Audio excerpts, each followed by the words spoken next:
welcome back to another episode of OHKO, a Pokémon VGC podcast. The global challenge has concluded, an international is coming up, and some questions of the week to talk about on today's episode. I'm Sierra Dawn, joined here by my co-host, Joe Brown. Joe Brown, I know you've been busy lately, but how's it going? Yeah, I've been very busy. Happy to take the time every week to get this podcast out. Feeling energized after San Antonio, back actually playing on Showdown, actually playing games of Pokemon VGC, if you believe it or not, from talking with Justin and, working with our community and stuff. So been a very active last week for me. How about you? It's been good. So Valorant has been in full force for challengers. It has been crazy. If anyone out there is like an esports fan, you're sleeping on tier 2. It's been a lot of fun. And then headed out to New York this weekend. So I'm like, I get back from New York, then I have to leave early so I can do 3 more days of Valorant. And it's like, I'm stressed. And then EUIC, but it's like a good stress, like I'm happy there's stuff going on. Bad stress is as soon as this episode concludes, I have to go finish cleaning my house and take out the garbage because it's garbage day tomorrow. And I forgot last week, which means I especially cannot forget this week. So double garbage day, essentially. Yeah. Double garbage day. Yeah. It's just me here. So thankfully there isn't really that much garbage. It's also below freezing outside, so a garbage bag can sit in the garbage can for another week. It's fine. Nothing's rotting because it's frozen. So it's fine. Summer, you can't do that. Summer, you forget to take out the garbage and you're cooked. You're done. It is the worst, but it's okay. No, I definitely understand. I've done that a couple of times where all right, it's not a lot of garbage or it's not a lot of recycling. I'll wait till next week, and then the next week you're trying to jam the lid closed to make sure it actually all fits and everything for them. Because that's I feel like that's an embarrassing thing. If you put your garbage out there and you got the same garbage guy, right? He knows your house every week. He comes by and he probably judges what state or what condition your garbage cans and your recycling your cans are in. It's I think you're taking that way too far. I don't know. I feel bad if it's unpresentable, if it doesn't look good. I think that my local garbage man probably judges me. We also we're not required to put stuff in a can here, so you don't have to worry about making sure the lid fits or anything. You can take the garbage can out, but my upstairs neighbor, all he has is a garbage bag, so every week he just chucks this little garbage bag out there, and that's it, right? So I think it's fine. I don't think they're judging. I think you're taking it a little too far, man. That's story of my life, Sierra. Anyway, let's get back on track here. This is what we do in OHKO. Okay. We just start very long tangents about dinosaurs, about all our other non-Pokemon things. But we are a Pokemon podcast. So those of you joining us for the first time, thank you for that. We're very close also to 2,000 subscribers on YouTube, so I want to give that push at the beginning of the episode instead of at the end, which I always forget to.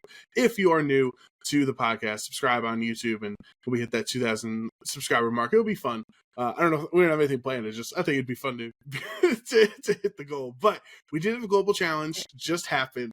What a segue! I'm the king of segues over here.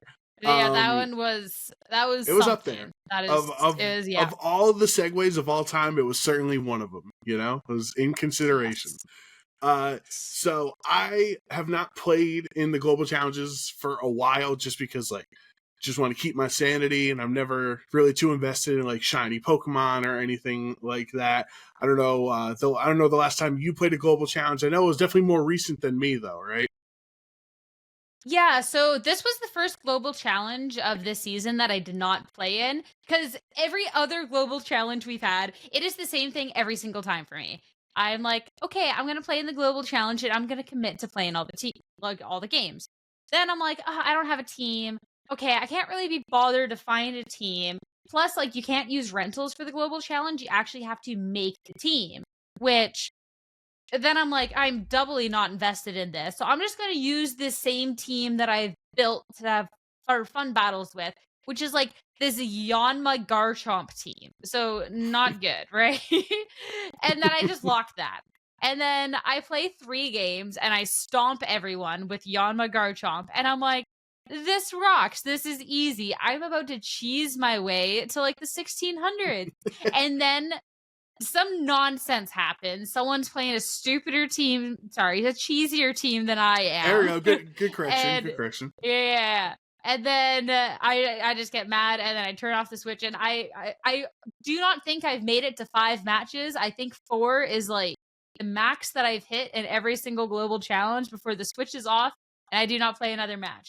And then next global challenge, the same cycle repeats. I'm gonna play. I'm gonna find a team. I can't be bothered to make this. I guess I'm locking Yanma. Win 3 games, lose the one to nonsense, done. So I figured I was gonna save myself the headache this time, and I didn't even bother. Ugarte was like, no, but you should at least still sign up. And then it's like, no, because first off, now we have restricted. I cannot play this on Yeah, I don't know the they- Yanma Maridon matchup, you know? yeah, that would, maybe not going to work so well for me. And I was like, I really just cannot be bothered to fully make a team when I know myself and I know I will not get past 4 matches. So I didn't play. Plus, Well, this yeah, one is like an extra tough one because this one was actually like a global. This one's the first right. one opened up.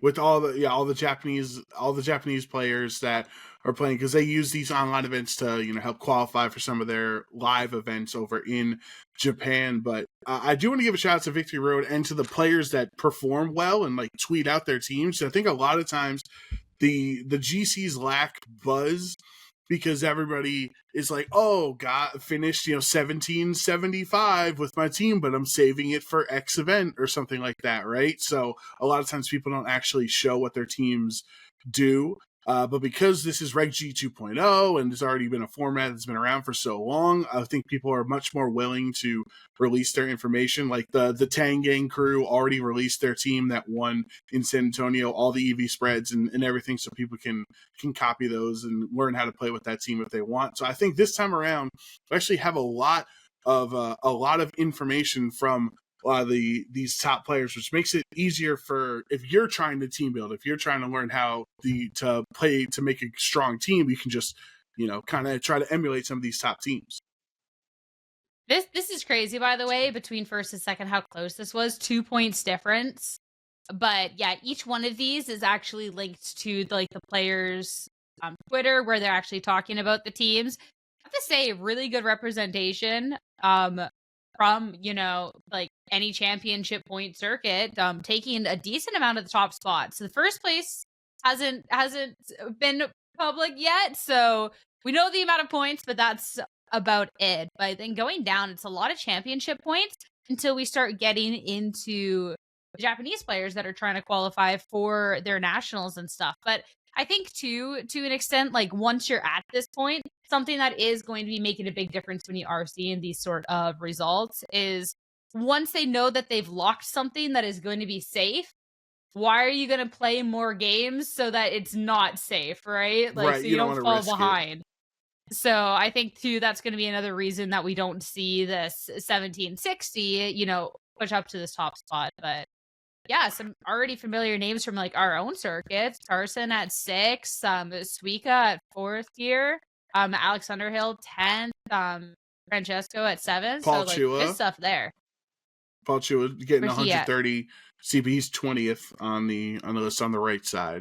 The one American flag on the right half.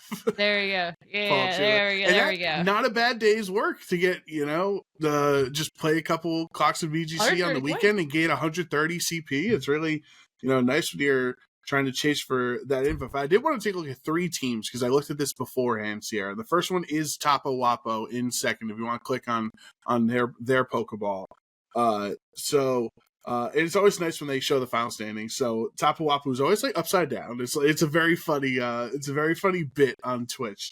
They finished second with this Indeedee, Hatterene, Caliice, Ursaluna, Gallade, and Urshifu team. It's like very hard trick room, right? Except for I guess Urshifu, but who knows? Maybe he's got the power bracer or whatever, right? Which halves your speed. So I guess that's also trick room variants as well. And I think this is pretty. We saw another tweet from a top player that like hard trick room is back and like in a really big way, even though Justin Tang's win was on a non trick room team with Caliice. But like, what are your thoughts on hard trick room right now, and specifically this like super psychic. There's 4 psychic types on the team, right? When you count Gallade. I know Gallade's probably not clicking Psycho Cut that often, but that's a lot of psychic. It is, but the first thing is congratulations, because getting second and like almost first place, 2 points off, huge accomplishment. That being said, I don't think that means Trick Room is back in a big way.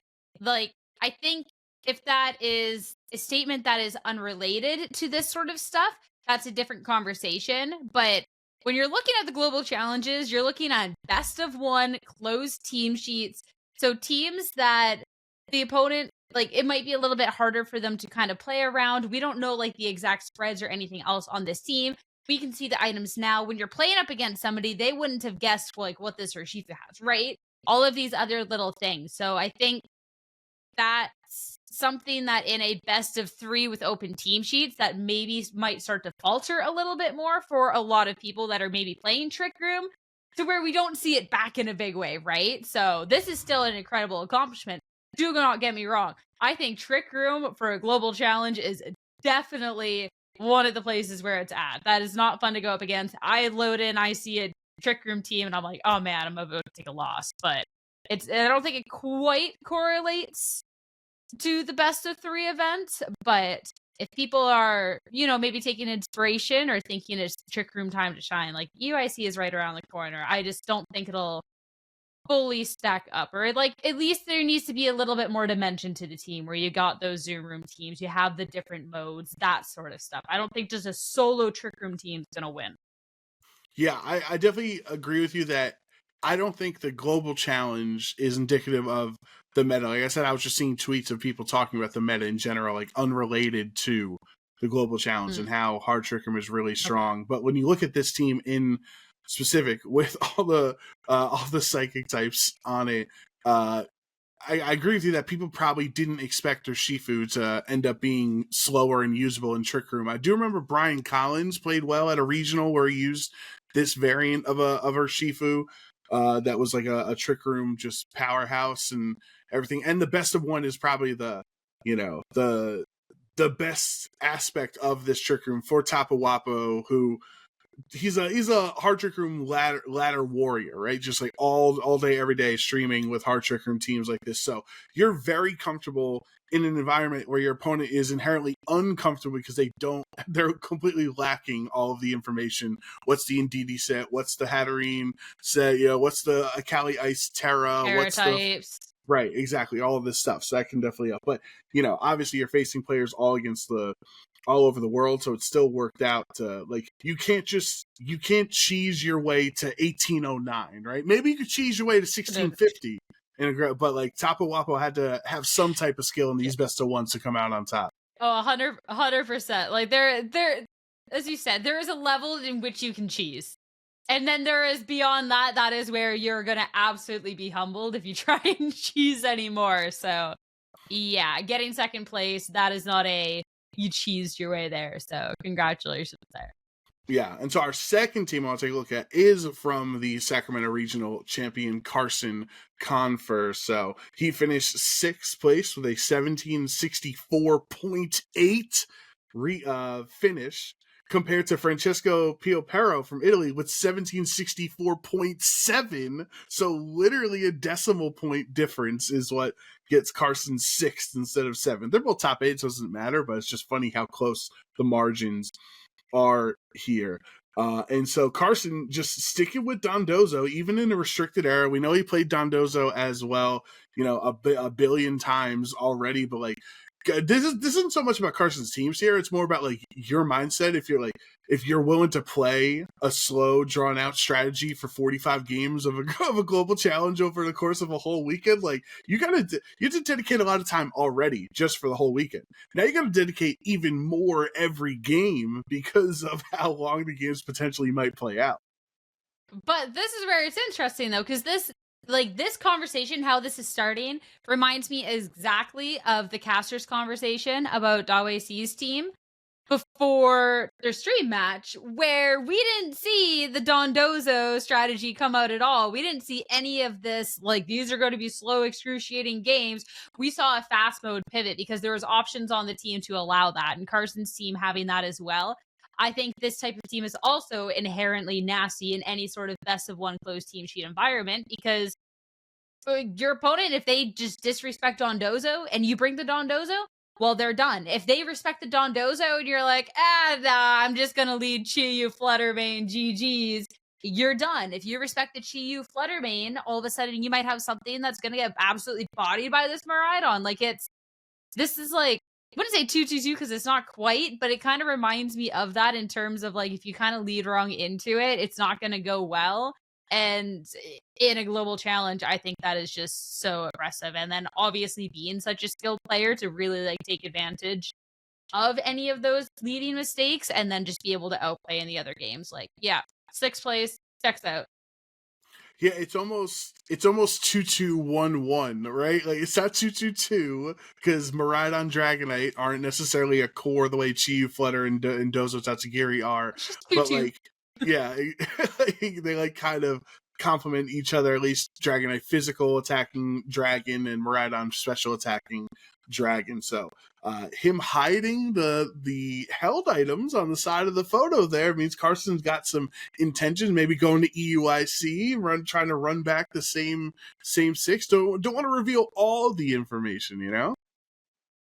I mean, respect to those who do, and also respect to those who don't. If you think that you have the sauce, like, you want to get points in these global competitions. Like, again, the invite structure, this is a competitive season of Pokemon. There's travel awards, there's all of this stuff. And if you're working on the team with people, you want to make sure, like, they're set up as well. So I am curious if having things hidden, if we are going to see an iteration of this team at EUIC, or if it's just a, hey, I don't have to share it, and I don't know if I want to, so I'm not going to yet. And we don't maybe see it down the line. And then my third team I wanted to take a look at is from our good friend Alex Underhill, who did finish 10th place on this. He was literally 2 points away from top 8, 1761 compared to 1763. Of course, I can see why you wanted to see this team. So, the Heatran is back, baby, okay? It's been a couple of regulations without Heatran. Also, smartly, Alex, he probably worked with the sub crew. They didn't show off their held items because they might be taking this team to a future event. But this hit me like a ton of bricks because as someone who's tried to make Heatran work a million times, 100% win rate on stream with Heatran, no big deal, just throwing it out there, you know? I don't think it's like that great right now. It's in like a middling speed, and it's a very, very difficult typing with their Shifu all over the place, and all these Terra grounds with Terra Blasts are so tough for it. But then I'm like, hey, if everyone's just gonna run like 220 speed EVs on their Calyrex and their Blood Moons and their Ursaluna, is like, well, then you might as well be Heatran, who's already faster, and put him on a Tailwind team or a Trick Room team or whatever. And Alex showed getting 10th place, like. Now, we don't know what the sets are here, but like Heatran and Sinistra together are actually a really strong combo, both type-wise and like synergy together. But the Iron Valiant, I think it's one of the only Pokemon that's only one of the only legal Pokemon that gets taunt and coaching on the same Pokemon. So you can taunt Amoonguss, stop Spore, and then also give the coaching boost to the Annihilate, and you have double redirection with Indeedee Sinistra. I could go on forever, Sierra. This team is like really spicy.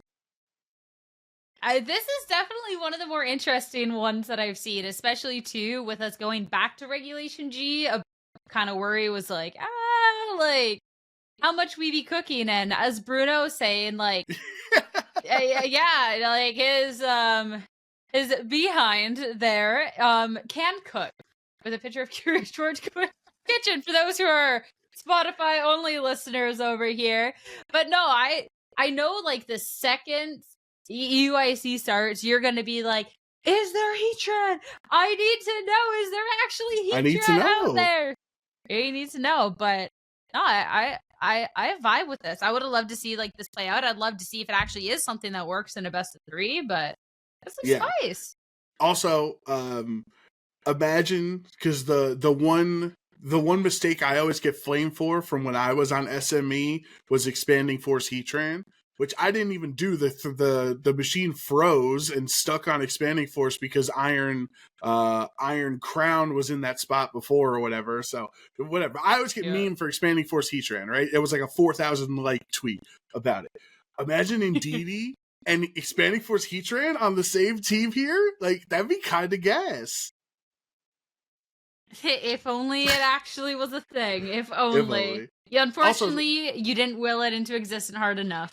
No, also shout outs to Bruno. He did. I don't know if you watched it, but Bruno uploaded onto his YouTube channel using our OHKO Lunala team. Gotta say, we kind of put in work with that team, Sierra. It's actually kind of cracked. Like, it's pretty good into the meta. Very well rounded. Like, I hope people play it on use the rental code and stuff. Shout outs to Magi for putting the team together with our community. And I don't know if you watched the video or not, but I was very proud watching the whole time. I have not yet. I liked the title though because I said OHKO in the title, like specifically like the team OHKO's about I don't know, something like that, which I very much so appreciated. But shout outs. I did not contribute too much to the team. I know that was a lot of work from you, a lot of work from the community there. So I wanna give kudos to where it's needed. No, you were necessary, because if it wasn't for you, we'd be stuck with Hisuian Arcanine and low kicks and all using all these like bad versions of good Pokemon, because that was the conversation. Remember, you're like, no, we're using Incineroar. Like, it was like, no, we can't just use the popular Pokemon. And you're like, no, we absolutely can just use the popular Pokemon. There's legendaries running around right now. We are using Incineroar and Urshifu. And it was like, so if you didn't still put your foot down, we'd be having Arboliva on the team, I thought you were gonna give me props for asking Ugarte very nicely to like check over the EVs and the stats and like refining them a little bit. Because if you click on the Pokepage that's public, it is from Joe. Yeah. Because we just like shipped that one. We didn't like repaste it and put like an OHKO name on it. Like whatever. It was who did it. So I thought you were gonna give credit there, but I don't know. It's cool to see, and I think too that when we do have like these OHKO community teams and stuff too, like obviously having silly funny teams like Beyond My Garchomp. I use silly funny teams sometimes, it is all fun and games, but I do think it is really cool to see a creation that's a little bit off the wall, a little bit off meta, and be able to see that it actually can stand up to format threats and having a unique twist on it that isn't necessarily just lowering a power level just for the sake of it, right? So I definitely think that was the right call with that. And I think, too, the fact that the team's usable in this meta, like, you can actually get wins, is a huge thing. Like, it'd be cool to see that, like, show up at, like, local or, like... Right, yeah. That's not showing up at a EUIC, but, like, imagine, right? Like, it's a team that you can see going to those events, right? Kind of. Maybe at like an X3, X4 table, but still. No, I think honestly, if you put it in the right hands, like I think there's potential. Maybe not to win an event or something, but like the Lunala set is so strong and it's so bulky, and like depending on the matchup, like it's like a checkmate Pokemon. It's like you either have an answer or you don't. Like there was at one point in Bruno's video that like the Lunala's getting hit by wood hammers for like 34 damage. Like it's just absolutely not taking anything behind Reflect. Like so Astro Barrage, when you become a fairy type and you're no longer 4 times weak to it, like it's a spread attack, you're behind Light Screen, like you're recovering more health every turn from leftovers grassy terrain than like you're taking from some hits. So it's obviously you open yourself up to get crit, and that's no fun, but we'd have to, because like locals, you can't use a rental team. I wish you could. Like we'd have to rely on Magi or one of our other members to take the team to a local to see how they would perform. I just added my group chat and sent the paste and was like, I found everyone's EUIC team. So nice. We'll see. We'll see if there's capable hands there. And then they're gonna be like, oh wow, paste made by Joe UX9. This is legit, Yeah, they'll be like, wait, it's not Sierra sending this. Like, Joe had a hand in this. Like, what is this?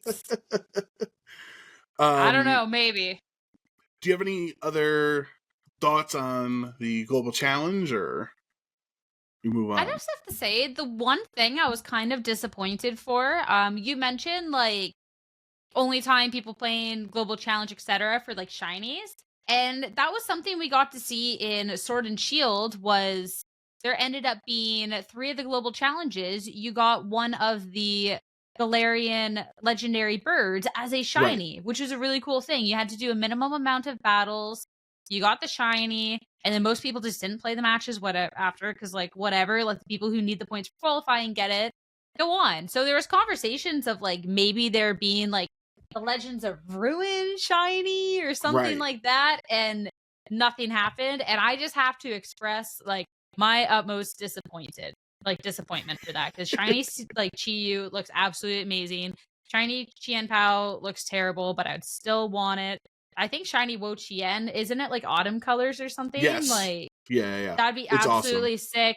Ting Lu, I don't really care about Ting Lu, so I'm sorry, but like I want them. It's like at the end of the day, I want the shiny Legends of Ruined, and they're not available, and they didn't make them available for this, and I'm just sad and upset.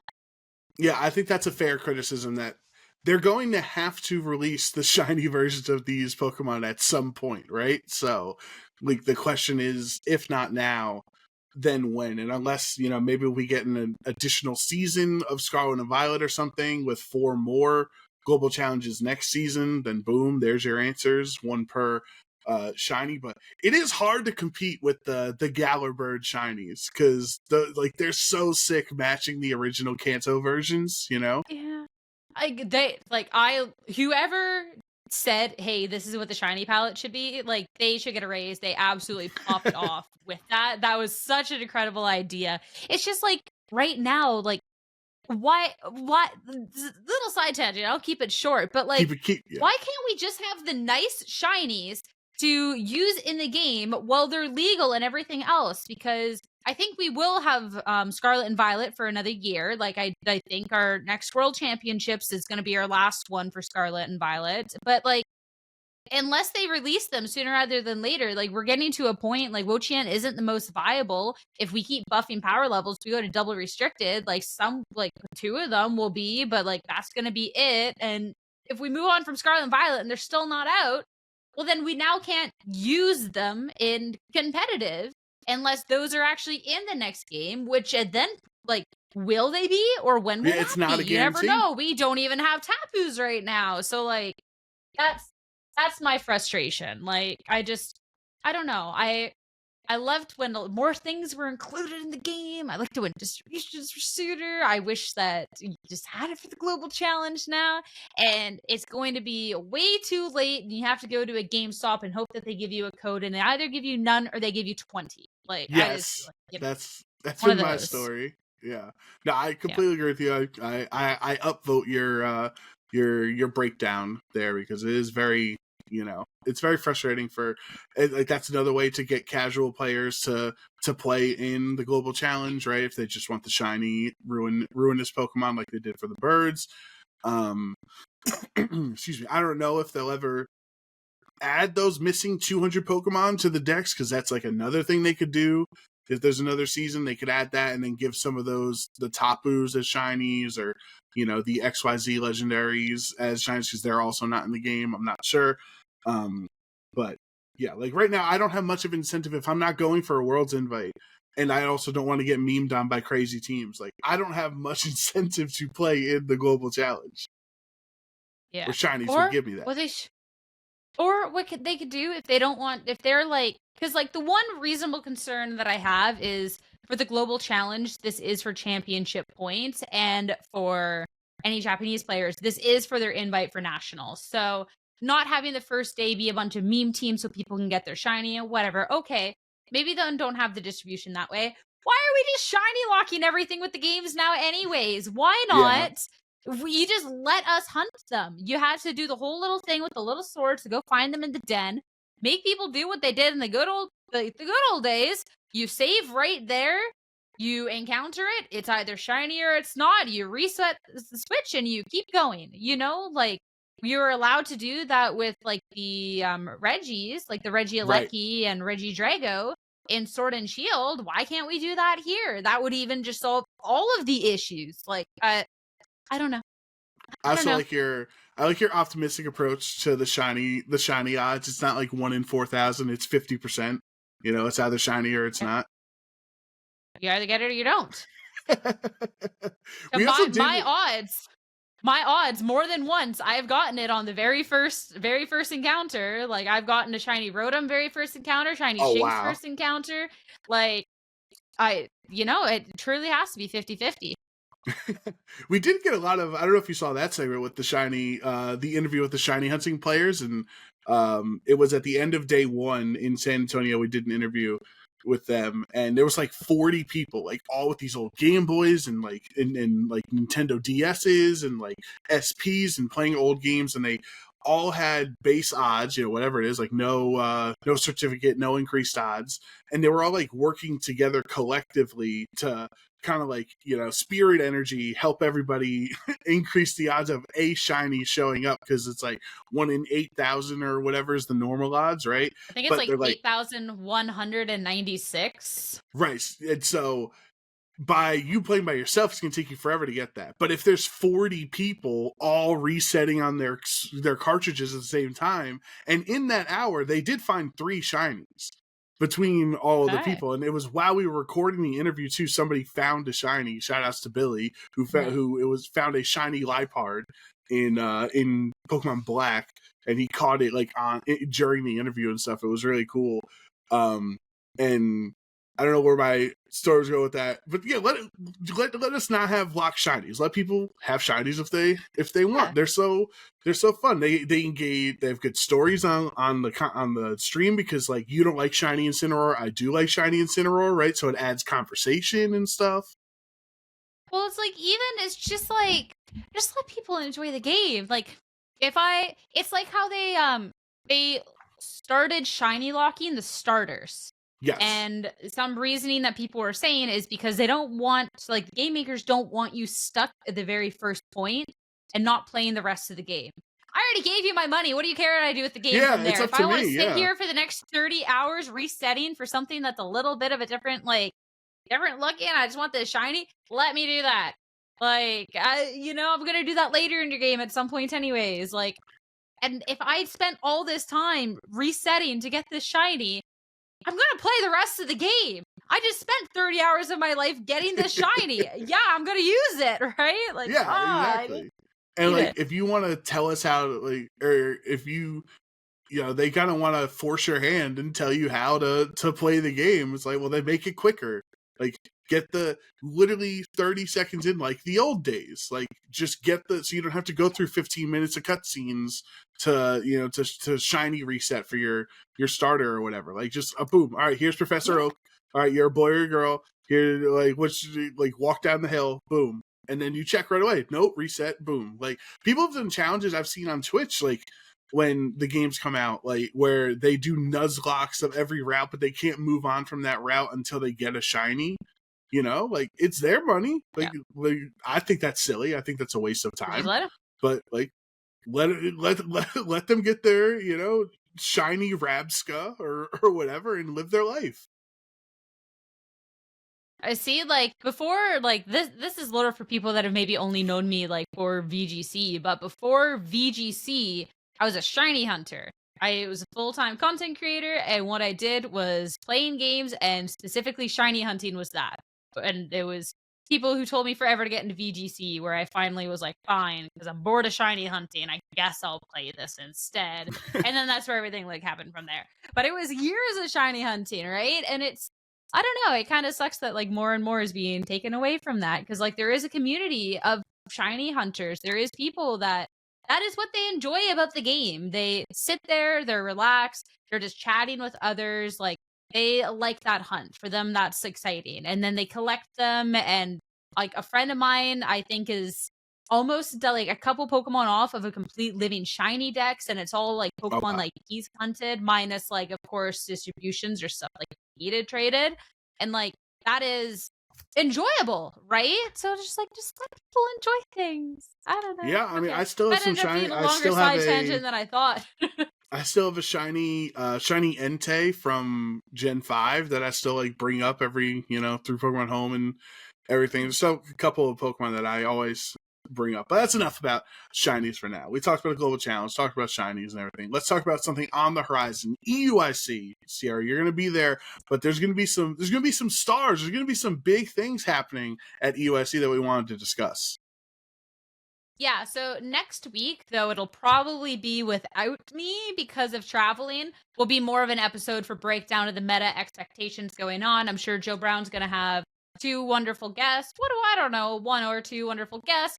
We'll Top figure it out. trainers, great meta perspective, all of that good stuff, and really be able to deep dive into that. But we're going to talk about other EUIC stuff. And yeah, there was couple of things that came out today.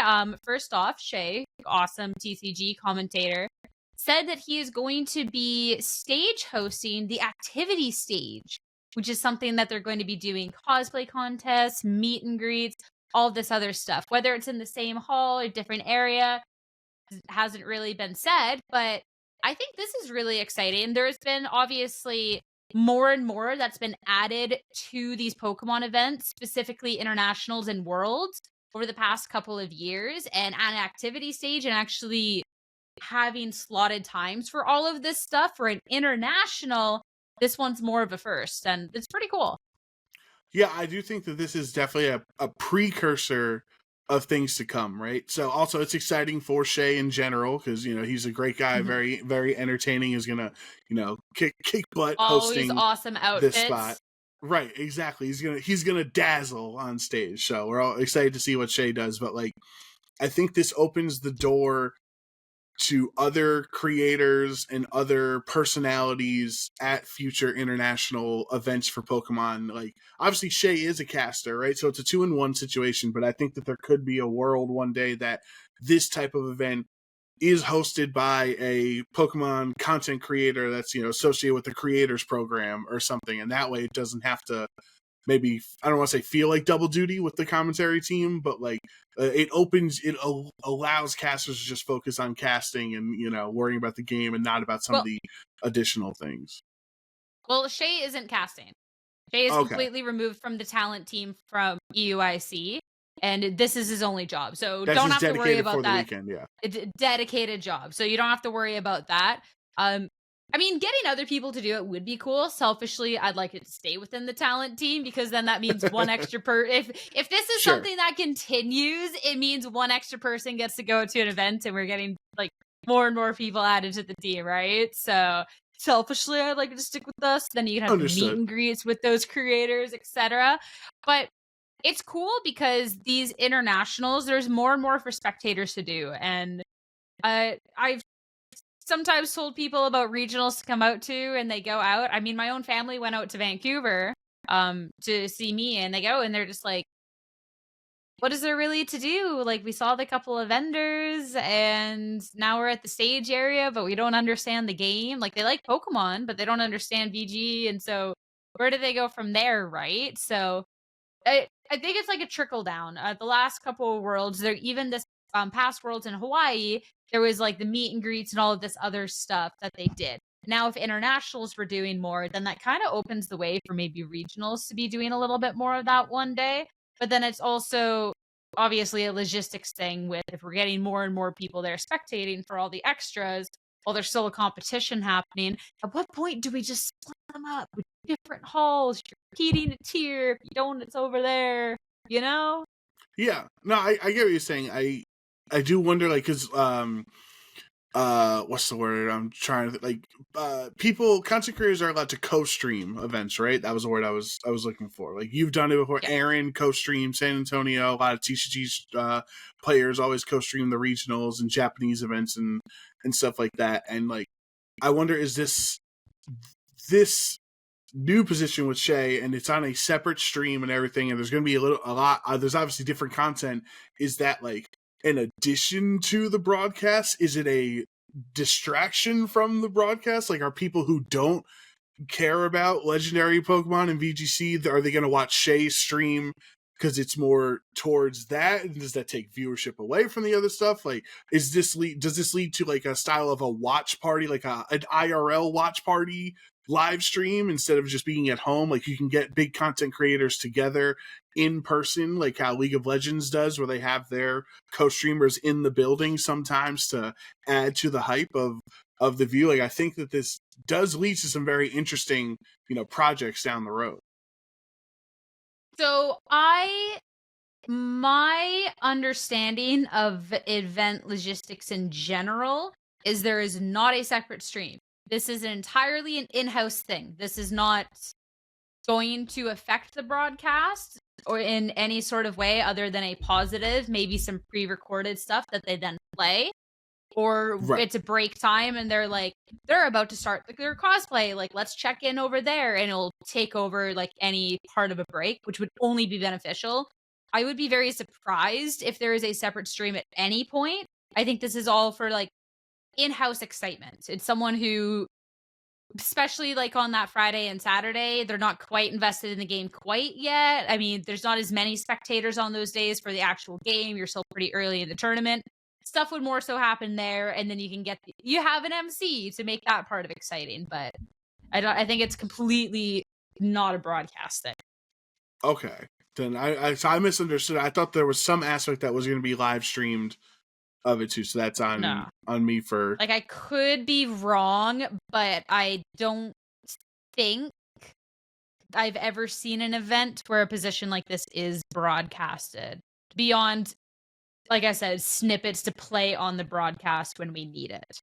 Okay, then what do you think about the other part that I was saying about potential down the road, even not connected to Shay's position here, of like potential IRL watch party streams and things like that for content creators? Do like cage rolls, side streams at Worlds and things like that for League? I thought they had one of the bigger creators doing that at Worlds. No, I don't think it was like a person? Yeah, I don't think so. They do have a creator area and like a creator desk that you can film content for. I thought somebody was recording, like doing like a live stream from that, like a more of a watch party on one of the days. I could be entirely wrong. Obviously, I was preoccupied, but they do have a bunch of creators there. They do record a bunch of content. And I don't necessarily think something like a watch party is out of the question. It's just having the space and everything else. And then obviously, if it isn't in any sort of official capacity, that's going to kind of limit who's going to be involved at first. And it's also going to be having to dedicate an entire new setup for it, right? So. Yeah. I can't remember off the top of my head if somebody did do this, did stream it like in person watch party in Hawaii, but I do think it's like the more convention like we get with all these international events with different like segments and things, like the other EUIC news, right, with Ross doing like a meet and greet. So shout outs to Ross. If you're a big fan of the WASI, you can meet him on Sunday of EUIC, and like things like that. That's why I keep saying the convention style stuff. Like, I think that does lend to additional streams one day or additional watch party style events. Again, like, I don't know. I see like Comic-Con, like, or like they have their one main thing, but like there's not really other stuff outside of that for anything else, right? It's just whether that gets incorporated into like the main part of things. But I definitely think heading into more of a convention style of things would just make it more interesting for spectators and stuff of the game. But then going back to, we're already over capacity for people who want to play the game.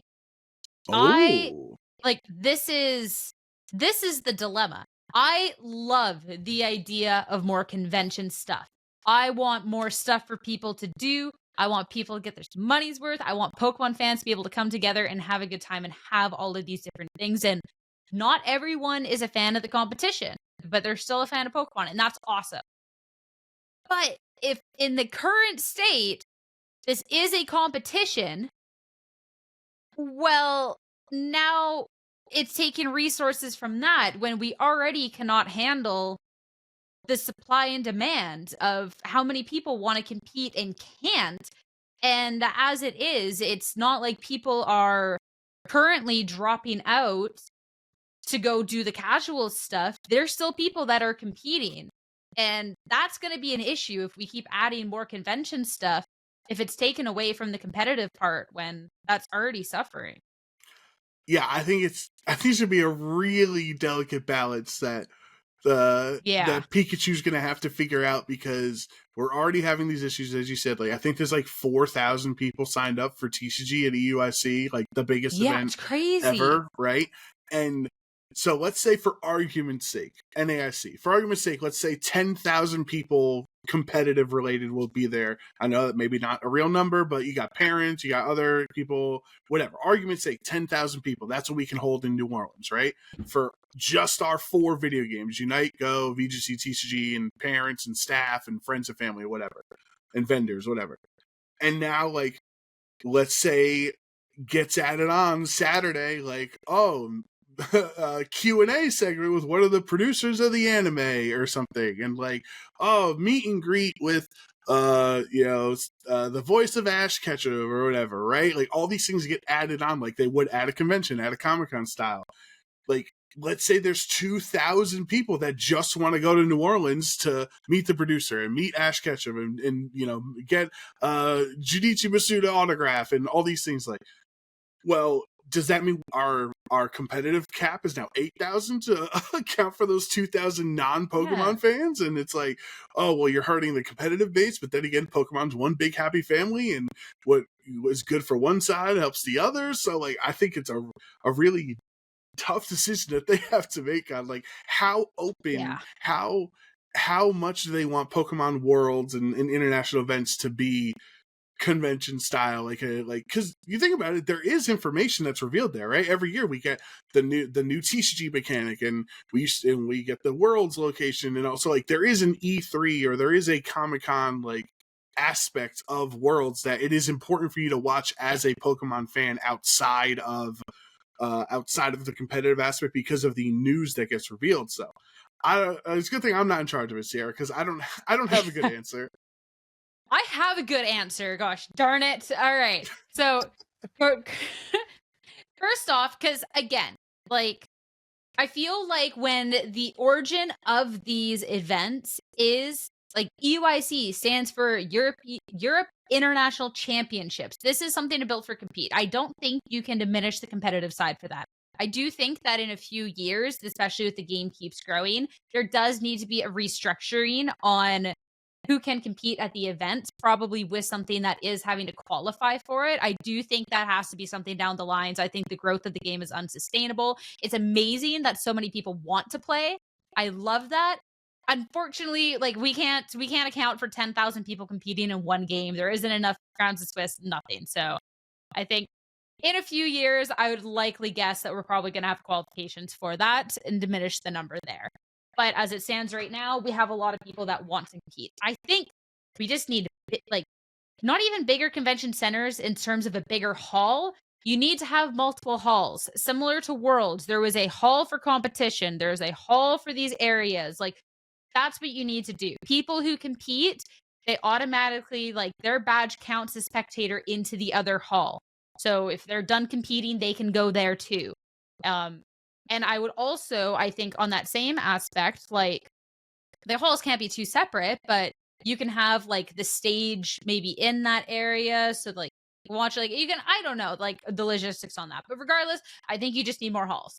That way you can have the amounts of competitors that are signing up, but you also have the space for all of these extra activities, especially too. You can't just cram everything into one gigantic hall. When you're adding then, like, 4,000 competitors for TCG is crazy.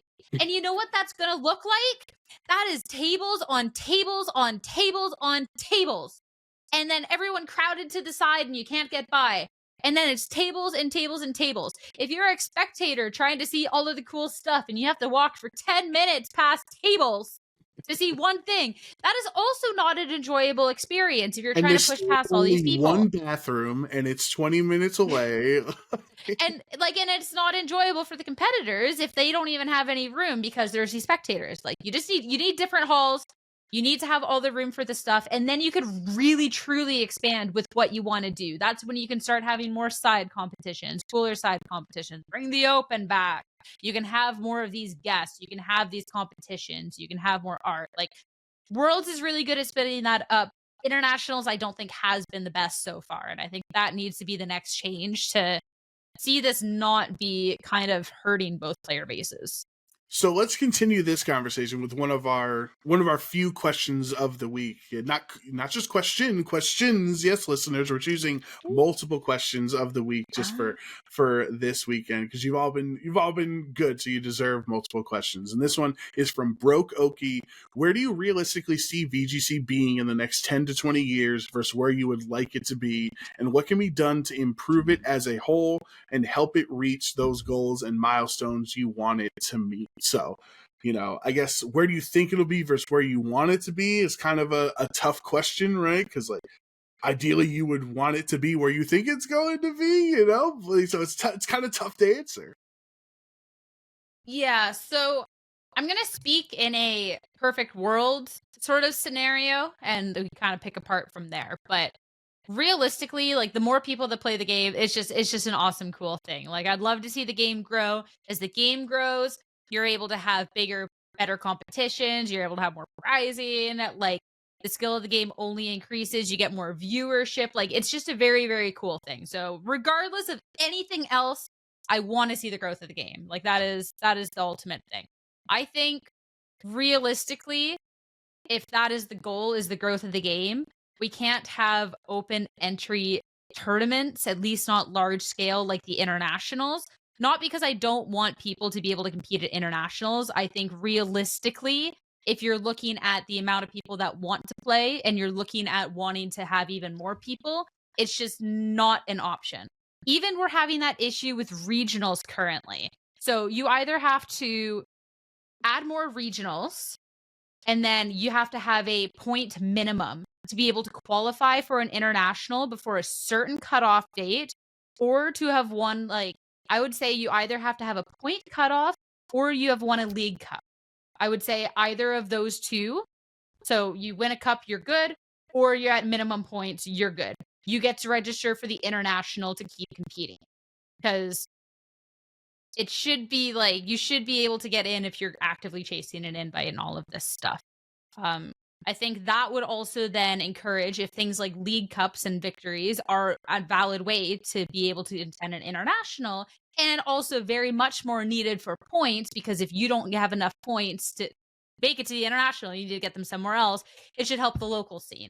Then you get more locals going on, so more people that want to play the game can play the game, and add maybe a couple more regionals so that people can be qualifying in for those events, and it's not regionals that are capped. It'd be, since you have more regionals, hopefully everyone who wants to attend a regional can, and then we're good from there. Also like to see, I know there was kind of talks of at the beginning of the year when they changed the invite structure, they had talked about different ways of rewarding people outside of Worlds invites. That hasn't been announced from my knowledge. I'd like to see that expanded off of and what that looks like. And I'd like that to be more of a thing that is explored with the future, and bigger side events that is not related to championship points that would pull away competitors from that pool. You don't have to worry about points, but look at what else you could do. Look at these prizes you can get, all of this other stuff, to maybe kind of split it up a little bit. But it's obviously saying that oh, you need to be this tall to ride kind of sucks when you're talking about an international. But I think feasibly, with the growth of the game, I think it's the only way. And I'd much rather see people having to go to locals and win cups, or get a minimum amount of points at regionals and such to get those spots, rather than adapt to a system that is a best of one ladder situation. And I don't think it would be nice if there is more Players Cup-esque things out there, so people who don't live in areas with locals do still have a way to get points, but that shouldn't be the only qualification measure. Yeah, I do. I think you bring up a lot of interesting points about like how things we can fix. I'm even trying to think of, because I did remember you mentioned that they were going to have non CP rewards essentially, right? And I'm thinking like, well, back in the day, Riot used to give out Challenger jackets at the end of the year because Challenger was only like, I think the top 250 ranked players or 300 ranked players or something, and so they would print it with your summoner name on it and mail it Oh, to that's you, like, cool. right. So like maybe the top 8 of each IC and top 8 of Worlds gets like a 2025 jacket, or like a special competitive circuit clothing that's only accessible to them because of their finish or whatever. That might help. A shiny legendary with a special mark, that would be cool. Right. Oh my god, if they could just have like a little system on the side that, like, let's say Joe wins a regional with Groudon, right? And like it'll say like Groudon the competitive whatever champion or something like that. That would be really, I don't know the logistics of how they would do that. But to like, I think we are going to have to get to a point, like you're talking about, where the international championships are not international. Like, I don't know how to say it, because like Europe is 1 billion countries altogether, right? And like that's still international. South America and Latin America is 1 billion countries, and America is, I guess, just like 50 states kind of do their own thing, in Canada, and like we could kind of be our own thing, and then Australia gets screwed if they can't go to events. But like, it's getting too large to have the influx of Americans going to EUIC and the influx of Europeans coming to NAIC, right? Like that might have to be a conversation we have down the road on like, I don't know if you can make it open to everybody, but then again, then Americans just have to sweat out for 11 months or 10 months and wait till June every year to see if they get a Worlds invite because they can't earn any points in LATAM or EUIC. That's also tough. Yeah, and it's like we're still in a system. Obviously, you have to be good at the game. Do not get me wrong. Like, you can go to every single event and not earn any points. Just going to events doesn't mean you get a Worlds invite. But people who can travel, go to multiple internationals, will have an advantage over someone of the same skill that can't go to those events. Like, that is just kind of a given, right? So that would be one thing if you do region lock, but then at the same time, like, I wouldn't want to see that either, because what's the point of the international if, well, it's not international, right? At that point, completely take the IC off the map and just have more regionals. If you're not looking to, like, another interesting thing, I have not put enough thought into this, whether this would be good or bad yet, but right now, ICs, you get a bunch of points, etc. for Worlds. So if it is a qualification system for the ICs, obviously those who qualify for the ICs inherently have an advantage for Worlds. What could eliminate that is if the internationals have no point payout, but increased prize pool. So you have to have enough points to qualify for this international. It's still going to be top talent. You do not get points, so it doesn't help you towards Worlds, but you do get a large sum of money and you still get the title. So that way, I'm trying to think of like how it goes in like other, because I'm trying to think of like the Valorant system like offhand, like you're trying to qualify for Masters. They're doing their whole qualification right now, and the Masters, they can win this trophy, win all this money, and like all of that. So if you just take the points away and you just get a trophy and like a buttload of cash, like, that'll take the numbers down inherently. But at the same time, then those people that qualify for that and want to compete aren't at some huge competitive advantage for Worlds. That's its own thing. Yeah, I think that's an interesting point too, because you can say like, think of like Cloud9 or FlyQuest, or like they have to beat Dignitas or they have to beat other teams in their region to earn that qualification. Whereas the way we have it, like I can beat a bunch of European players to earn my championship points in my North American Worlds qualification, right? So if there is no CP attached to internationals and just a heavier prize count, that stops some wallet warriors that want to get a Worlds invite 32 CP at a time, right? So that'll disincentivize them from taking up a slot at EUIC or NAIC, like, vice versa, the cross-Atlantic travel there. And you would still be incentivized in your home region to go, because like that's still your home region. It's your more theoretically more accessible international to attend. But I do think another part of the question on like where we see VGC in 10, 20 years is like, I think I imagine an aspect of that question is the growth, right? Is the name, is the prestige of our esport is like a part of that question. And I do think that VGC is certainly, and I think all the Pokemon games are on track to get bigger, but for some reason there is that threshold that we're not breaking through compared to some other esports out there, and other, like it's not because it's team based, because you could say like, oh, Valorant, League, and CS:GO. It's like there are great individual esports out there, right? Fighting games are 1v1 and they have hundreds and hundreds of thousands of viewers for their events. So there's a way we can do it. So I don't know. I think we need those side TVs back at events, especially international events, but even at regionals, for like the top player at every top match at every table has their match streamed. And I think the side TV should be like broadcasted on Twitch. You don't need commentary. Exactly, like have it available. Even if you have access for the production team to, like, we have a quick 2-0 and like we didn't pull Justin Tang that round, but like Justin Tang's on the side stream, like we have a caster over there. It's like, okay, Justin Tang's playing Brady Smith and game 1 this happened, blah blah blah, and like, okay, let's like talk, like have just like more constant influx of Pokemon happening instead of all the downtime. Like, I would love a red zone.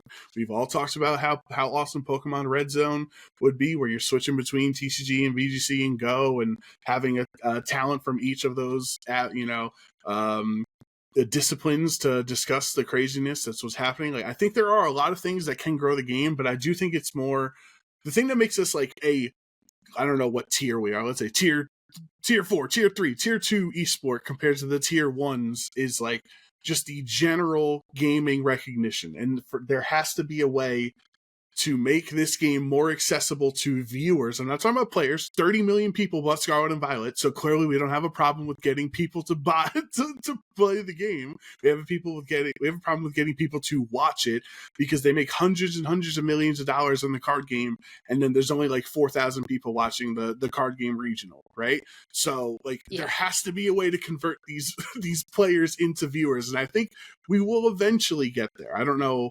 Maybe that's blind confidence, but I think we'll get there.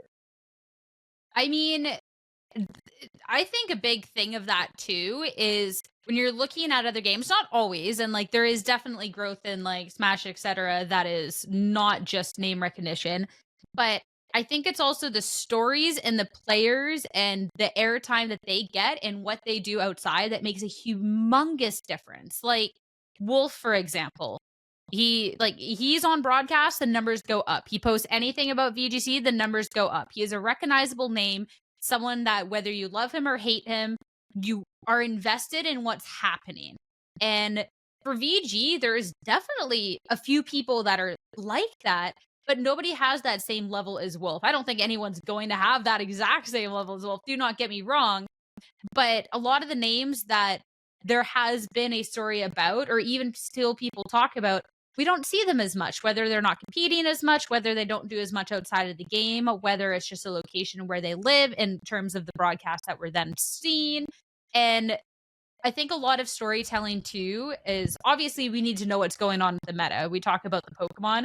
I think that there could be a more intertwined way of like making sure the player's story is like always there too. So, because the Pokemon will change. The Pokemon always change. The players won't. So, like, There's already people that are a fan of Tang, like Justin Tang, for example, right? There's people who are fans of Vigarte. Like, expanding those stories and pushing that, and then those players getting that recognizability outside of the game to then have their fans to then bring it back. I think that feeds into a lot of things as well. I think we're in early stages of it. Like, I definitely don't think it's like, oh, shame on these people because they're not doing that. I think we're just very early stages. Because obviously Wolf, it's not like Wolf's bringing in 20K viewers by himself right now. He has the numbers on YouTube. Those aren't numbers that we're quite seeing on the broadcast. But I think as we go down the line, there's going to be a couple more people that kind of take a more similar approach to Wolf. And then that's when we'll start to see a little bit more and a little bit more. And then it kind of catapults from there. Yeah, I am very optimistic about our future for our games. It's just sometimes it's tough. Sometimes it's just blind faith, like that it's going to work out because we want it to work out. Like that, we know how special the product we have is, right? Like we understand how awesome competitive Pokemon is in any of the aspects, and not just VGC, right? There's something inherent that we have enjoyed as adults playing this game competitively that like has lasted for 30 years, especially the card game, right? People have been playing it since like 99 and are still playing now. Like there is something that works about this competitive scene, and we just need to get other people to see the light the way that we have. I mean, we're still a very growing pains. Like before COVID, because I competed in TCG before COVID, and I also produced 5 regionals under a grassroots banner. And like I was on the TCG side of things to produce the TCG side, and BG was just kind of like the younger, like ginger-haired child that's just like a troublemaker, and it's like kind of really don't need them around because they're just kind of being a nuisance because like the game was small, it required all these resources, and the nobody was watching and nobody was competing, right? It's like TCG had 10 times the numbers of VG. There was one broadcast where we didn't have the internet bandwidth to do both games, and they just said, "Oh, got the VG broadcast, no big deal," right?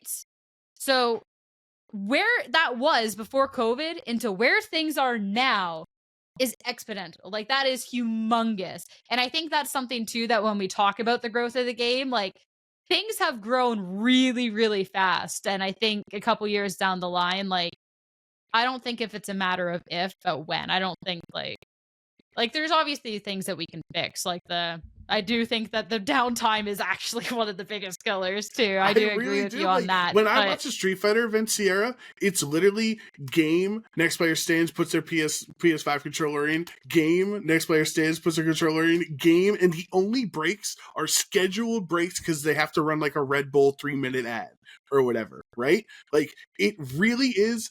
And I'm not trying to be the guy, the jerk in chat that's like, oh, there's nothing but downtime. All they ever do is talk. Where's the gameplay? Because obviously that person's not being fair.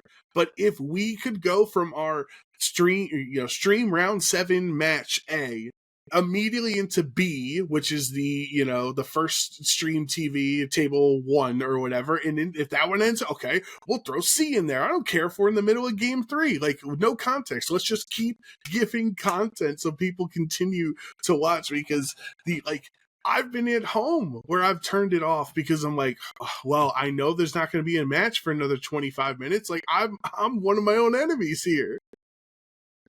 Yeah, it's again one of those things that where we were to where we are now, like I do think it'll get better, but I do like, oh man, like even like working these Valorant broadcasts, like it's a game ends, like we had to ask them for a little bit more time on our break so we could like switch notes around for the new series and be ready. Like they're like, we're going right into it, and we're like, you need to at least send to 1 minute break, like it's good. No, like they're like, we're not having downtime, and it's just an unfortunate thing with VG and obviously the other games as well, like TCG as well, that it is a Swiss system. I think what could be a curious thing to talk about is, but then you don't get the player live reactions, but like you could maybe do the first game live and have a second pre-recording on the side. You don't get the reaction or the interview at the end, but you have a full entire game. So you do the first game, you have your interview. All right, let's check in with another game that was happening. You can even like start it from the beginning and like go from there, right? That would get weird because then you would have to maybe cut stuff at the end if the next round is ready sooner. Yeah. But like at the same time, would kind of rather that than not. And that might be a bit of an easier resource to have something pre-recording on the side rather than sending to a live side TV. So we should 100% bring those back anyways. Because I think also jumping into the middle of a match is a little bit difficult. But if you had pre-recorded and you're taking away the beginning time and the in between game times, that could be potentially okay. Like, I don't know. Like, I think some sort of way of jumping between games or having another game would definitely be the way to go. I think too, if we are building out to having more people and more investment, like not having necessarily video breaks, but other content lined up is a way to do things. But then that's always rough because it's like, personally for myself, I don't really care for like the interviews that aren't VGC related if I'm watching a VG stream. And I'm not alone on that. But there is also players that and like people that love watching that, right? Like there's the two sides of it, which is both are valid. But if someone's there to watch VG and they don't like this type of interview, then we fall into the same issue of like they're still going to leave because it's not a game, right? So that's the other tough thing with just filling with other content that isn't game is if they don't like that content, they're still gone. Yeah, I think overall we're optimistic, right, about the future, but there's definitely some things we can improve on in the present to help expedite that process of the future getting bigger and growing our esport. Let's get into another one of our questions of the week, and this one's from Fendi G. Fendi asked this one multiple times, so very curious about our answer. What do you, a caster, think is the best example of a player showing their personality, and which player best exemplifies it? And how do you think we as players can improve on showcasing this aspect? You talk about getting more famous players, more higher personalities, more recognizable names or faces in the game. You know, who are some of those players that we think are great at showing their personality, and what do they do well? All right. Do you want to answer this one first? Yeah, I think it's a tough answer because like you can't just be like, oh, the guy that fist pumps every time he gets a rock slide flinch or whatever, right? Because like that's hard to re-emulate on stage. You have to find yourself in that position to be in a losing spot and need a flinch to do that. So I think players build their personalities over time, right? And I think a great player that does that is Dr. Aaron Trailer, as we all call him now, as over the last 10 years of live stream events, the amount of times he's been on, it's not just about one time being on stream and showing your cute Whimsicott plush and therefore people are Aaron Trailer fans forever, right? But there are a lot of Aaron Trailer fans out there. And one of the things, he's very endearing. He's very, in his interviews, very entertaining, but knowledgeable. So it's not a drag listening to him because he's spewing out numbers and spewing out names and stuff, but it's entertaining to listen to. So like you don't lose people from like sounding too monotone or whatever. He's very funny, self-deprecating sometimes. Like if you watch his interview after our championship history video that like we played it right after at San Antonio, like he was like, yeah, I didn't even play that great, like just, like different things like that. And so I think people get excited to see Aaron Trailer because he's built up that positive face for the community, that positive, energetic, cute plushies always, Dr. Aaron Trailer shtick and everything. So I think building or having a good personality for the stream is something you have to build over time. You can't just, unless you're like Nick Donnelly with like the Rizzler face or whatever, like usually it takes a lot. I think it can take a lot, and then also not at the same time. Like not everyone just has a story to where you're all of a sudden going to be building like this personality and etc., right? But I think what happens with the limited like screen time that you have is absolutely humongous. Of course, like being interviewed in some sort of like facet and being able to like show your personality in that way, I think is great, right? I remember Parker from Baltimore. He's like he had the suit on. He's playing the executor, and then he's in the interview just cracking jokes, right? So that was someone who was able to like we've never seen them on broadcast again. That was the first time that we saw them on broadcast, but that was already someone that like that stuck out to me based off of the personality that he brought and etc. So you have limited screen time. Of course, don't go in there and just be like, oh, weird about it, right? But he had a level of like, this is my showmanship, and then like he was still chill at the same time, so like it was good. People are like going in there and they're like being cringe about it, then it'll have a bad taste. Don't do that.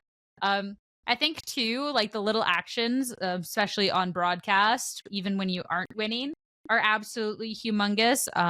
Ugarte is someone that I think of for this. There is after his Portland win, I think it was actually after the top 8. No, it was after his win, but realistically, to get into top 8, he knocked one of his friends out of the tournament, which, like, sucker. Like, they played in top they played in top 8, and he knocked him out. And obviously, like, that sucks, right? You don't wanna go up against a friend. And then Joe won the event, and then the first thing he does is, like, well, he hugs me off the stage, so don't catch that on camera, but he then goes and hugs his friend who he knocked out. And that was on camera, and then they used that as, like, a little, like, whenever they talk about his Portland win, they have that clip, right? And it's just, like, that little example. It's the tiniest thing, but it's like, "Oh, look at this." Or I think of, Luca Cherabelli, after his win, jump off the stage to go, like, jump and hang out with his friends. Like, those are unspoken moments, but that's still showing this personality in some sort of way, right? And that doesn't even have to be for a win either. Like, when Ugarte and Raghav Malavia played at NAIC 23, Raghav won on stream, and he does, like, a little, like, yay, like, they just won, awesome. Joe and Raghav hug, and then, like, they're both kind of just standing there, but the crowd's still, like, cheering. Raghav just made it to finals. And then so Joe grabs their hand and goes over to, like, side of the stage and, like, raises their hand, like, "Hey, we're celebrating," right? And that was, like, a nice little moment. That was a little personality moment too, right? And then you got to see that from both Joe and from Raghav. So the little things like that and how you hold yourself, I think, make a absolutely humongous difference that kind of goes unspoken. Like, I don't think people quite realize that. Yeah, I think it's about sincerity or being genuine, right? Like that's a like moral of how you're presenting it, because you and I, we know many of people, Sierra, that like their goal is to get on stream, right? And not for negative reasons, right? There's nothing wrong with wanting to get on stream, but like it's to get on stream, to be on stream for stream's sake, right? It's not going to change the world. They just want to do it. And they have things planned. Oh, if I was ever in a stream match, I would do this or blah, blah, blah, blah. But like, all right, well, then you're not genuine. Then the audience isn't going to really like you. There's a difference between like Jesse showing up as a hot dog for a bit than him like, conniving and waiting for the perfect moment in the middle of game 2 to break a hot dog out or something, right? They're two totally different things. And I think a lot of times people want their moment of shine on the stream or whatever, but like people like Jesse or Marcus Dion with the roses and stuff, like those are just genuine fun personality things. Like I'm having fun, roses. Exactly, and hopefully you're enjoying watching because you can see that we're also enjoying playing. I think my favorite one of all time of on stream, just a genuine moment, was James Evans. And it's the Como O Zimu. I cry every time I see this clip. With respect, James is awesome, but he does this, he's on broadcast, it's like a top cut or something, and he does the entire little, like, Zimu dance, like, waiting it out, like, the entire, like, it does the entire dance. It's so well done too. It is so well done. It was like, and it doesn't look like a show off thing. It was just like a genuine, like, my Pokemon's doing the thing. All right, we're going. And it's just cracks me up every single time. That's a personality thing too. That one is my favorite one of all time. I take back like all those other ones and like little moments of being able to show personality. I stand by. That was my favorite moment of all time. That one, like that. That is my Roman Empire right there. Like the James Evans Z-Move dance on broadcast. So good. There's also the classic, the Aaron trailer, Farium Z emote, or not Aaron Zhang, excuse me, Farium Z on his channel. I don't know if you've ever seen it. It's hilarious seeing it, like him like spaced out like the Farium Z dance. Oh my god, it's so good. That's the classic. Everyone loves that. All right, let's move on to our next question of the week. This one's from Queenie. They ask, what's your favorite caster break segment? And have you ever had any ideas that were too silly to make the cut? This could be a one-time event. This could be a recurring caster break. If you like the name Pokemon pronunciations, go for it, Queen. I'm not going to tell you, but I'm not going to agree. I hate the Pokemon pronunciations. So, okay, this is story time. Pokemon pronounce. Story time. Like, Rose has done official voiceovers This is not a secret. Those are like there's the flips of there of like the direction that like the Pokemon stuff that she's done. So out of everyone there, she knows absolutely everything. Also, like, we know the Pokemon pronunciations. Like, there's a couple of like oddball Pokemon, but like for the off part, we know them. Rose is especially supposed to know them, right? And you also on broadcast, like, especially as talent, you don't want to seem like a fool. So there was one Correct. event where we're doing the Pokemon pronunciation, and I sat there and I just said every single one wrong. So everyone else could say them right. Because what else is the segment? What else is the segment gonna be? All of us going, yep. All right, next Kingdra. one, right? Yep, it's Incineroar. And, yep. I sat there and I defended each one of them with my life. Like, no, guys, I swear, this is what it's gonna be. This is what it has to be. Pronunciation comes out, I was like, oh man, guys, just the silly Canadian, I guess. Like, I don't know, man. It was, yeah. That's not your answer. Then that's not your favorite. Yeah, no, I do not like that segment. There is a reason it doesn't get run anymore. I don't think many people really enjoyed it. It's also like once like it's like there is a couple of like quirky ones like the Vikavolt, like right. There's a couple of things like that. Drapion, yeah. Yeah. There's a couple things like that kind of catch people off guard. But for the most part, like a lot of them are self-explanatory, or there's ones where like we'll say them a certain way, but then on broadcast they're said a different way, or like they're supposed to be said a certain way. For Ferrothorn, for example, official pronunciation is Ferrothorn, but nobody says Ferrothorn because everyone hates that. So it's all Ferrothorn, right? So it's like we know this stuff. Like I can't recall it, but there is even a couple Pokemon names like I pronounce differently when I'm not on air, and then I'm on air and it's the official way. I mean, like, for me, it's Aegislash and Aegislash, because Aegislash is the correct thing, but I said Aegislash for 10 years because that's what everybody said when he came out. So it's hard to. So if I'm on the broadcast, obviously it's not a good Pokemon, but so we don't really ever see. But if you were playing Unite or something else, or maybe TCG, if there's a busted Aegislash EX card or something, I have no idea. You might have to say it properly, but that's hard in my head. But I don't want to just be selfish here, because like I really was happy with the Pokemon Snap segments that I ran in Orlando as the host, but I feel like it's a cop-out to be like, my favorite segment's the thing that my idea was, you know? No, I don't think it's a cop-out at all, right? Okay, so I really liked it because if we didn't get to do it to full fruition, because some rounds we didn't have enough time, like game 3 lasted a long time, so we didn't get every person that won, but we got like 6 people to play it, and it was fun, like seeing like we had Moxie Boosted, we had Ben Grismer, we had other people, like some people who had played a lot of Snap, some people who had never played Snap before, and getting all their reactions, trying to freak out and like throw the Pokeball like to wake Kangaskhan up in time and stuff. And I think if we had a more dedicated side stream, that would have been more easy to have a leaderboard and 20 people tried instead of 6 people tried. I think there was potential for it down the road. But yeah, I think that like I just had that idea like on a whim when I was hosting Orlando, and I remember I messaged Daniel, who was our producer for that weekend, and he was like, "Sure, go for it. It's on the Switch. It's right there. Like we'll try it." and it was fun. Right.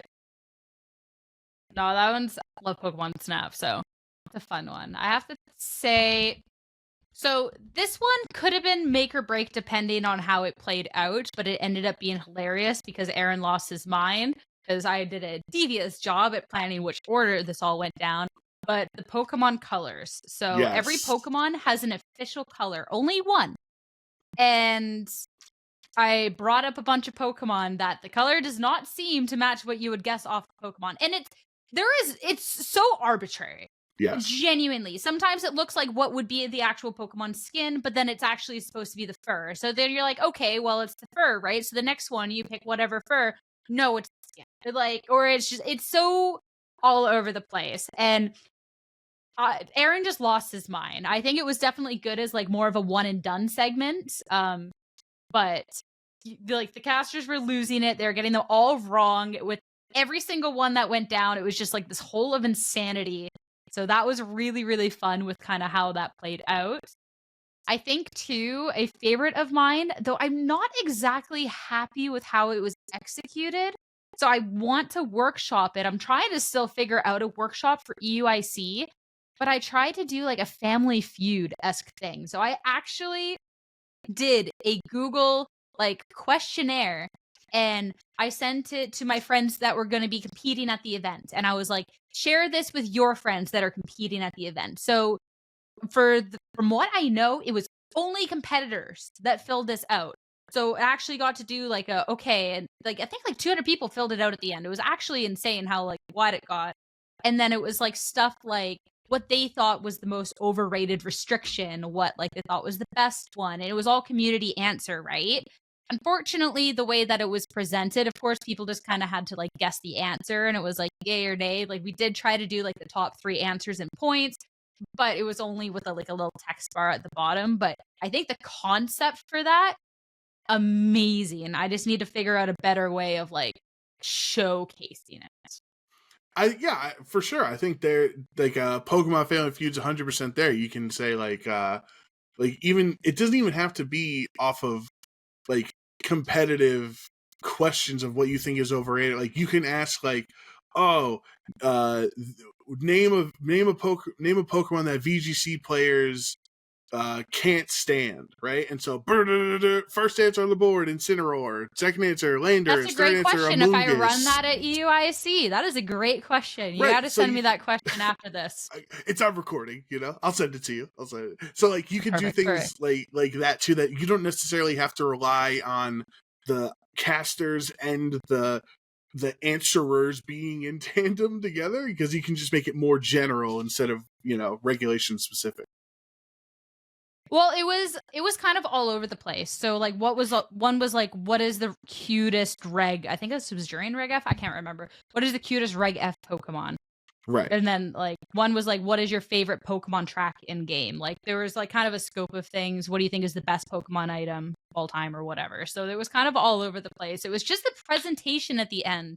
It's obviously a whole Family Feud. They got like the little board and stuff, but it kind of sucked when it was like no assets except for this was the answer, and this is how many people said that. And you definitely need the buzzer, right? You need a big X and if someone answers like a dumb answer. You gotta have that. And like the other thing was obviously like for Family Feud, it's like a 5v5. One person gets it wrong, you go to the next person, you go on. One side answers, the next side can steal, and that's part of the fun. Whereas when it was ran for Lounge, it was me, Gabby, and Aaron, and then Gabby and Aaron playing against each other. But one would get it wrong, and then the other guesses, and they'd get it wrong, and the other guesses, and like sometimes they cooked, sometimes they weren't cooking. So there'd be times where it just goes back and forth, and then like that part wasn't necessarily the most entertaining. So like a way to kind of fix that, but we don't really have the area or the space to do like a 2v2 in a host. So then there's the logistics issue there. So I don't know. They're like it's such a good core idea. I cannot figure out that last bit to make it click. So your answers, your favorite break segment hasn't happened yet, but it's going to be improved. We're going to get there. It's going to happen. We're going to make it better than the original version. I like that. Yeah. All right. Next question from Magi. What were some memorable interactions that you all had with others that weren't exactly in a playing or casting context? Parentheses. Someone's sick cosplay, local food place inquiring about Mons after seeing a lot of players dying there, etc. So it doesn't have to be like, oh man, my round 6 where I crit Draco Meteor was my most memorable interaction. Like just some interaction you had at a Pokemon event that's not necessarily about competitive. All right, I got a couple. I'll start with the first one though. After James Evan won NAIC, everybody went out to Raising Cane's to celebrate, and like we had already been there and like talked about Pokemon, but the staff there, they were like oh my God, Pokemon. They liked Pokemon, and then James won, and they're like, oh my God, you just won. Like they thought it was like the coolest thing. And the staff there actually took a photo with James and put it on the wall. And next year, NAIC, we went back to that Raising Cane's, and the photo was still there, and they remembered us. So that was really, really cool. The one guy tried to get tickets there and he couldn't. The Hugarte brought him a playmat there, and like gave it to him the one night, and then he gave him like some free meal things. Like it was just like a very like, I don't know, it was, the whole thing was just like really cute. Like there's just a random photo of James Evans at a random Raising Cane's in Columbus, Ohio. Like no So big deal. good. Yeah. Oh God, so good. I think That's my first one. For mine, I would say it's also food related. This was in Orlando 2023, right? It was like that February or whatever, where for the longest time, I've been a Shady Penguin fan, from his commentary days to his just live streams and, Pokemon content in general. Like he's one of my inspirations on commentary, one of my heroes on Pokemon commentary. Like I always tried to be the mix when I started out of the love child of Evan and Shady Penguin. Like Evan's like communication and like story control, and Shady Penguin's hype and excitement. I tried to be that balance between the two of them when I started, and I never really had many conversations with Shady, but I'm friends with one of his friends, Drew, Mr. Talent. And so Drew was like, hey, you want to get food with us or whatever? I was like, okay, yeah, sure. And Shady was a part of the group, and I'm like, all right, and like just casually hanging, like casually in an Uber with my hero on our way to Chipotle, no big deal. And so like just sitting there hanging out with a group of 6 people, like just having like real life conversations with Shady as a human, not as a caster, not as a content creator or streamer. Like that was definitely my coolest thing. It was like, and I told him how much he meant to me, and to the start of my commentary career, and he seemed appreciative of it. I think I'm sure he's used to people complimenting him all the time as a big star, but that was probably the coolest thing for me was eating Chipotle with Shady Penguin. Nah, that's cool. Especially you're probably in the Uber like, yeah. like, oh, don't say something dumb. Don't say something dumb. Oh my goodness. I have to say the next moment. So, like again, my starts was more with streaming, and my very first regional was Madison, like I think 2017, OHKO, and I was a pretty like small streamer, but like I had like my audience. I think I was averaging like 20 to 30 viewers at the time. So like hi-yo. And so I was competing and I didn't get coffee in the morning. And like obviously like I'd stream for hours every day and pretty like open, like I love like caffeine. I need caffeine. Like there's parts of your life that you share when you're a streamer because like that's like that is what more of it is. It's more of a personal connection than on something like YouTube, right? So you share details of your life. And so when there was lunch break, I was at Starbucks because I needed caffeine because, yep, always need caffeine. And someone who watched my stream actually came in with a slice of pizza. And then he's like, hey, Sierra, I knew I'd find you here. I knew you'd look for coffee. I figured you wouldn't have time to get lunch too. So I bought this for you, like, because I was just getting pizza and like brought it to you. And like, it was like the most kind, thoughtful thing, right? Especially to like small Twitch streamer at the time. Like it was my first event. Like now, like I definitely think there is ways in which there is ways that behavior could be creepy. But this was like a very like no. But like no. Like there was a very small amount of places that people could be at, and it was like they were getting lunch and they were just like, hey, Sierra's probably not going to eat, so I'm going to pick something up for her. And like, so it was like, there is definitely situations where that would be creepy. With this person and how it was gone about, it was not creepy.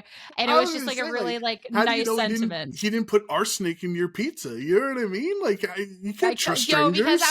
Because I was a 20 to 30 like the person Twitch streamer at the time. Nowadays, I would not accept any food or drink. Like it's just kind of like just a safety thing. Just a safety thing. You have a little bit more eyes on you. I have received hate emails from there. I've had people threaten me on Twitter to find me at events and like so nowadays like I wouldn't I wouldn't accept anything, but like at the time it was a really, really thoughtful gesture and was just like oh, this is really nice. So that's nice. All right. yeah. I'm Oh, there happy was it worked also at out. the same event, if you're talking about little opportunities of people poisoning me, I needed an Advil. And I was like, does anyone have an Advil around here? Someone's like, I got Advil. I was like, okay, thanks. You're just walking into danger head first, Sierra. Jesus.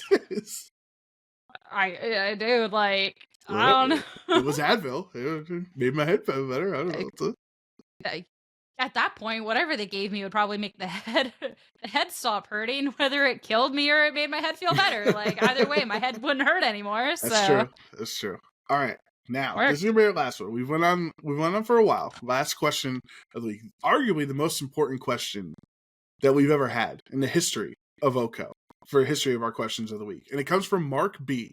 And we saved this. We bookmarked this one when Mark asked it a while ago for a moment for us to have a conversation, to have it out on the pod. And Mark B wants to know, who is your favorite Arcane character and why is it Echo? Well, there's people now that are listening for Pokemon and that are just like, what the heck is this last question? You say this? They're like waiting for some Pokemon tea or something. They're like, what? No, sorry, Mark B, but the answer, unfortunately, it is not Echo. I don't know if you want me to go first. You go first. Echo is not my favorite character. I do love him. I do. The boy wonder, save the world. Shout outs to Echo. He's super awesome. But I think I'm definitely I'm a jinxer. I think I'm a rebel. I think over these 2 seasons of Arcane, obviously spoilers at this point, it's a little biased because literally when I started playing League of Legends in season 3, like Jinx was the first champion that had like all her like her kit revealed and she had the music video and like I was an ADC main and she came out as an ADC. Like, so I've had a connection to Jinx since like 2012 or whatever when I was playing League in college. And when Arcane started, this is a story of Jinx and Vi, right? So I've always inherently had an appreciation for Jinx, and I do, especially in season 2, I like her character more than in season 1. And I don't want to get like too deep into our Arcane conversations that you and I tend to usually get into, but like there's something about her character of like the tragic nature of it, be like, because I've been that little sibling that just wants to help or wants to be noticed, wants to, be a part of the team, be a part of the crew and stuff. So like, I appreciate her there. And then the self hatred aspect of like making the wrong decisions in life and having to live with those consequences and everything. Plus in season 2, I mean, she is just awesome. She's got all the zingers. She has like she bitch slaps Vi in that scene and like her face afterwards, or what's the big deal? Like it's just everything about Jinx I'm all in on. Definitely a Jinx fangirl. Like I feel like it's the cop-out answer. So I'll say more like 2, but I do think that like the arc overall was good. I feel like they could have done just a bit better with the arc at the end. I think the last couple episodes kind of, they could have done her a little better justice there. But I think that was just kind of the last couple of episodes. So like the last 2 episodes in particular, I think were all just like a low point for me in general. So that's not just Jinx exclusive. I do think her anomaly like side reality powder, I think I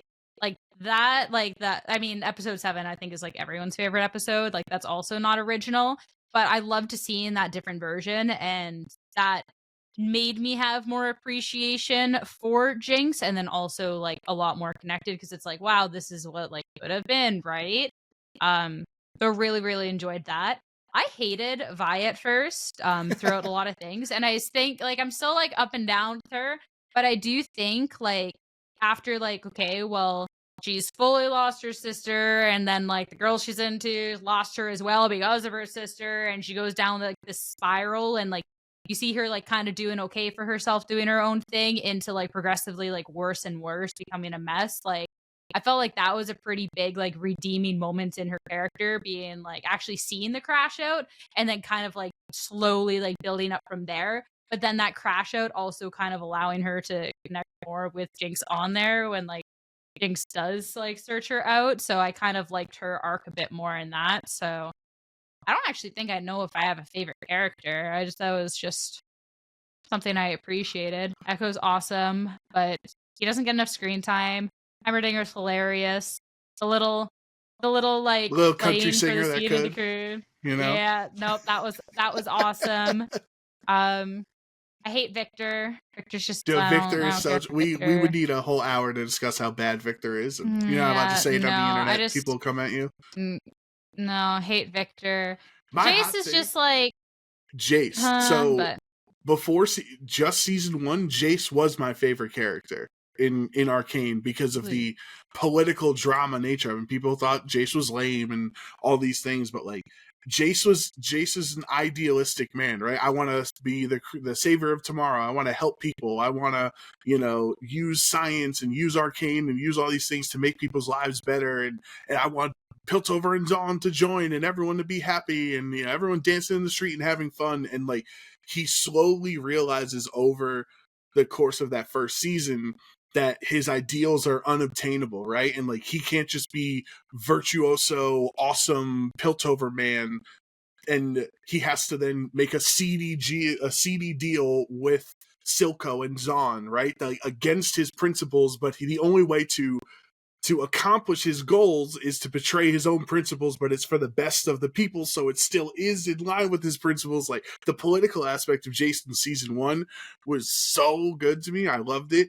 And then season 2, when he comes out and slams and he kills the robot guy, and then we don't know until the next episode what we get the flashback. And if there was a whole week that everyone's like, Jace was wrong or Jace was right, like on social media and stuff, and I was defending Jace the whole time, like, because whatever he saw on there, he ended up seeing like the end of the universe in there. Like, he had to come back and start killing people. Like, Jace, I love Jace, man.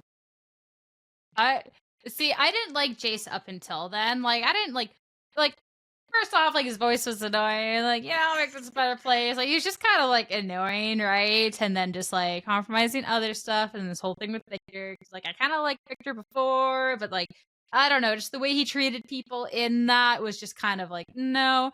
But then like, I was like intrigued once, the whole robot thing, and then all there. And then I thought, like, it's not enough for me to be like, oh, like, he's my favorite. But it was like, again, there was like, okay, here is like the redemption, and here is like okay, you can actually like this character again. And I think that's something Arcane did really well across the board, is like, you can dislike and like a lot of different people at very different stages, because they did a really good job in like an up and down story for everyone, right? So Yeah, that was cool. It's like Jason at the end, and he's just like going crazy, and you're just like, what is going on? Like, it's a good time. So the best line in the whole thing was when Jinx is trying to infiltrate the jail, and the way is like, whoa, why would I think you're Jinx with your clown pants or blah? She's like, what's wrong with my pants? Like, she's just that like, one was hilarious. It's so out of the blue. Like, what? Like, you can see, like, of all the insults that's been thrown at her in 2 seasons, that was the one that stung the most, making fun of her pants. Yeah, I don't know. That was a good one. I think like the best line that can come not from the show, but to come off of Twitter, which still cracks me up every time. Obviously, Isha was a good character to have, and everything else. But someone just like hashtag give Isha a gun and let her shoot it. And then next week, quote retweet it, and they're like, "Wait, no," because obviously, like, that was the best line. Didn't even come from the show. Best one. Oh, that's so good. Yeah, there were so many good League references to, like, people are like, "Oh my god, my ADC's inting," or "Oh, my jungler's inting," with like Vi. When Vi and Jace miss the big Chem Baron guy, and they're like, "Oh my god, my top jungle duo so trash, can't even hit skill shots." Can we all agree though that just like Caitlyn across the board sucks? Wait, why does Caitlyn suck? I know why people think Vi sucks. Why does Caitlyn suck? I don't know, boring. I mean, like, Jinx killed her mom. Yeah, and then she almost shot like a 5-year-old over it. It's just tough times. And then so it's just like this whole thing, because first off, is she boring?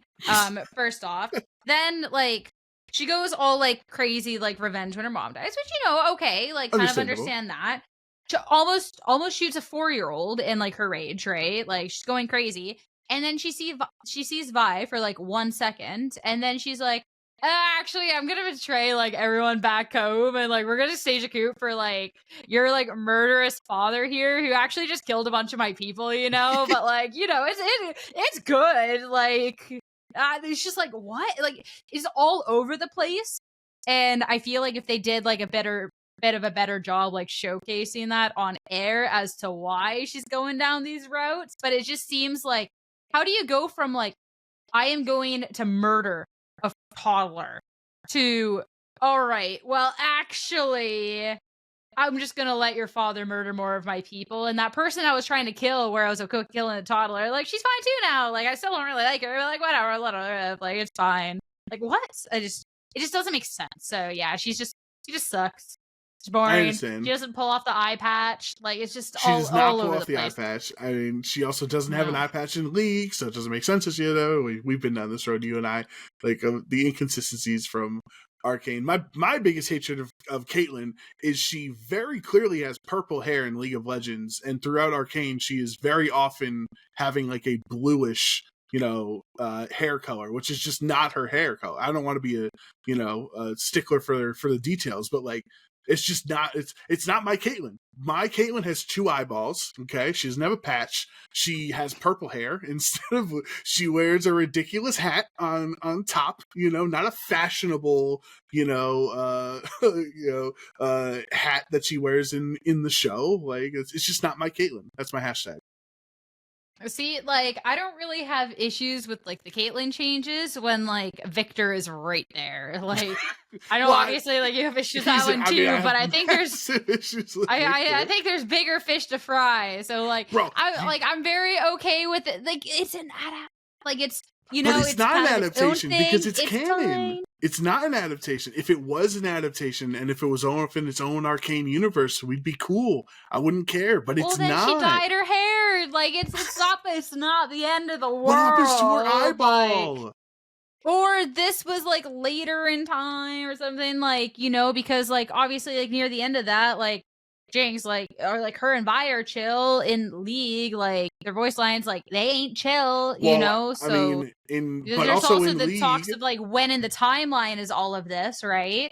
But like also in League, Vi is an enforcer the whole time she's in League, so for 10 plus years. But in Arcane, she was a cop for a minute and a half. So like, how does she become a cop again if she's like not a cop in Arcane, you know? Well, I mean, I'm pretty sure at the end she probably went back to doing that. Like, I don't know. I don't know. Yeah, Victor this sucks. is a Pokemon podcast. Victor does suck. I'm glad we can agree. But yeah, this is a Pokemon podcast. And I think we've spent way too long. We can start an arcade podcast. I think people were dying for our answers and our opinions on Arcane. Were they? They were literally Chalky. Were they? Chalky was. He dedicated a whole weekend of his life to a conversation with us about Arcane. I think that's the power that we have.